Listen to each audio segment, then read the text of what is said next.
Hello, hello, hello. How are we all doing today? It's time for another crypto conscious cheeky Cosmos catch up. Episode 15. We are getting there, aren't we? Look at our lovely mapper zones. Back in the day, I was able to remove this little chart to show the mapper zones in its full glory. But with whatever they've done with the coding, I can't bloody get rid of it now, can I? Anyway, looking at our lovely Cosmos, we can see that Osmosis is still taking the top spot for its IBC volume, with the Cosmos Hub in second place, with less than 50% of the volume Osmosis has. We can see that Stride has dropped a couple of places, and Crypto.org or Crypto.com is up again. A lot of you are sleeping on Crypto.com, but I've got the card and I love it.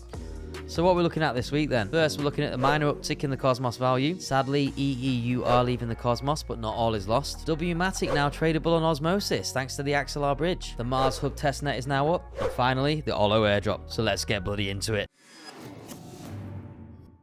Firstly then, look at this uptick. My days. There's more green here than my bloody background, isn't there? And you should see the hype post that came up a few days after this occurred. People were going crazy claiming it's the next bull run. But given the current economic climate, I'm a lot more careful with these current predictions. And I think the top Reddit post of the week also agrees with that sentiment. It's a minor uptick. I'm absolutely long on the Cosmos. I've personally invested a lot into it, as have my partners at Tedcrypto, but there's no rush. Developers gone developed. Sadly though, not for these developers.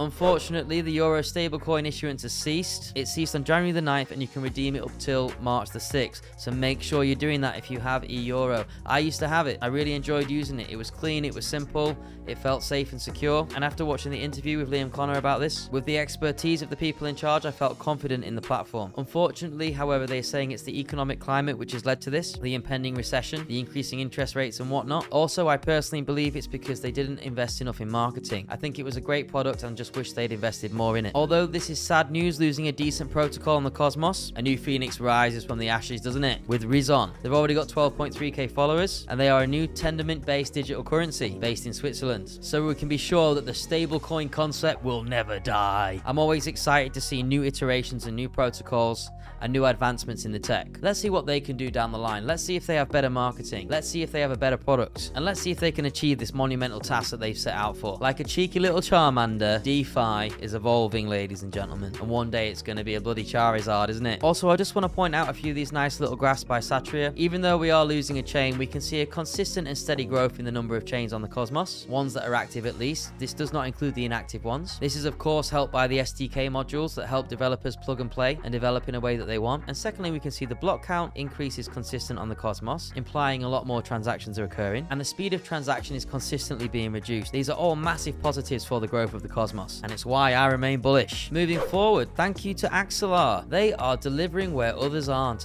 they? These guys are the bridge of the future, and basically we can see now that we have wMATIC, wrapped Matic, that is now tradable on Osmosis. Absolutely fantastic job on their part. They have worked really hard to secure these bridges. We have wMATIC, we have BNB, Binance USD, USDT. Well, I won't be touching USDT, but it's there. Basically, they're bridging across. You might lock up tokens on one platform and create the tokens on another platform.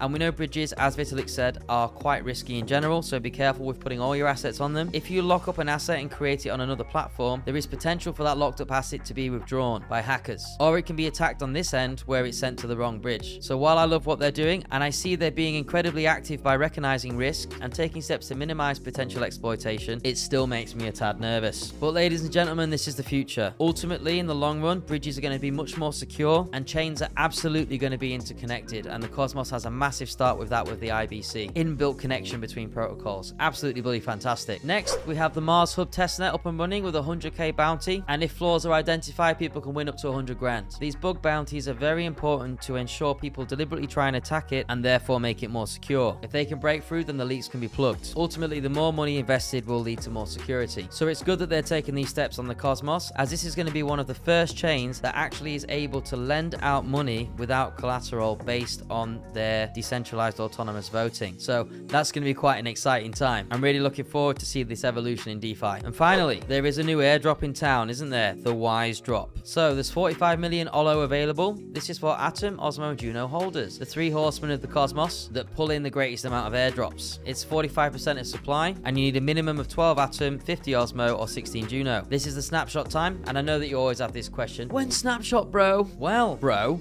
There are 3 snapshots taken April the 12th, June the 18th, and December the 31st. They've been active pretty early in the game, haven't they? Here are the distributions per snapshot. As you can see, they're all equal. And let's see how they do. It says on here that they're actually a DeFi hub, and I bloody love DeFi, don't I? So no doubt I'll be looking into this in more detail when it's released and see what they can offer in the game. Alright, I hope you all had a good Christmas, a cracking new year. That's it from me, James at Cryptoconsh. Hope you all have a good day, and I'll see you again.